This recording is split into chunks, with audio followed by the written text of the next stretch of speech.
for many of you, it's like exercising for the first time in 5 years. How does that feel? It hurts a little bit. But as you keep doing it, how does it feel? It feels good. It's invigorating, actually craving. You're just not doing what successful people are doing. Criticism. People will criticize you. People will pull you down. People are having a bad day.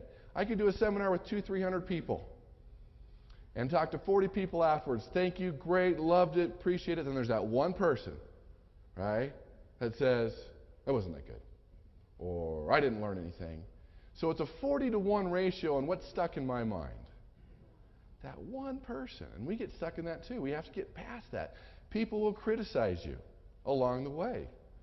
That's how people are. I remember I grew up in California. I went to visit my parents for Christmas. I went with my wife and my 3-year-old daughter. She's between 3 and 4. We got to John Wayne Airport, and it was crowded. It was after the holidays, and the flight was oversold, so I didn't think we were going to make it. And then we were about to give up, and then the podium, they says, Mr. Mortensen, please come to the podium. So we come to the podium, like, oh, great. They said, would you mind if we upgraded your whole family to first class? Now, that's pretty easy. I don't think you have to really think about that one. I said, sure. Well, they're go ahead and board, and go ahead and take your things and board. And so we boarded. My wife sat near the window. My daughter sat in this big seat, little 3-year-old girl in this big seat. They gave her cookies and soda, and she was in heaven, and I sat across. The apartments were full, and so I put my luggage behind that little magic curtain, I guess they have, and put it there. Didn't think much of it. And sat down, and it amazed me as people walked in, the resentment in their face to see this little girl in this huge seat. Have you seen people do this? And I was just amazed. I'm thinking, anybody could have bought that seat. It's not reserved for anyone special. But people would rather resent you for your success than rather actually going out and paying the price to get it.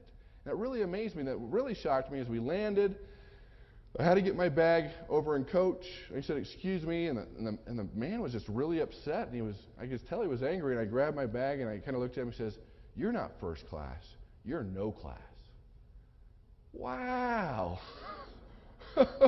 Why do people say these things? They will. They will criticize you, and that's okay. You just have to get past it and get past those fears.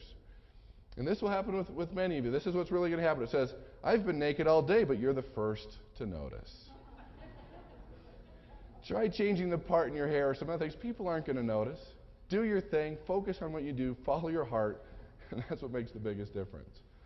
Second major obstacle is frustration.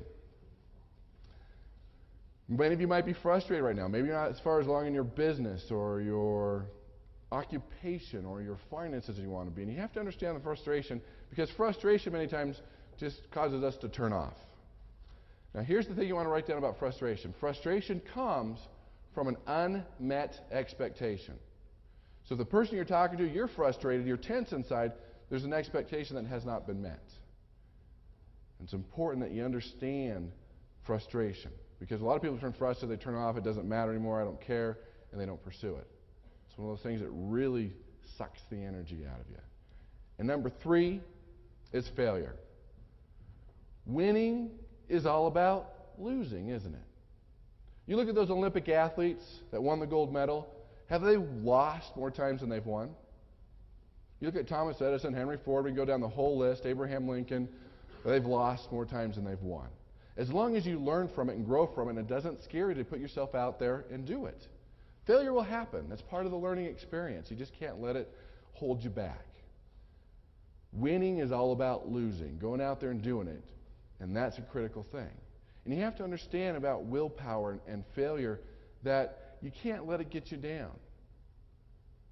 You have to understand how willpower and commitment works. In fact, let's talk about commitment.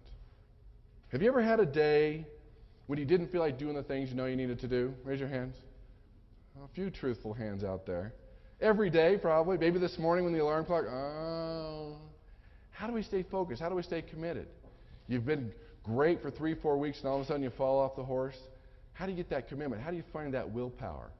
So I went back to study the researches on willpower. How do we stay focused? And it's interesting what we found. They found that willpower is actually like a muscle. You have to strengthen it. But on the flip side, if you've been using your willpower all day, the muscle all day, at the end of the day, it's pretty weak, isn't it? Think about it.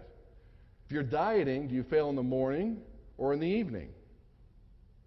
It's because your willpower has been drained. What's drained your willpower? And you have to be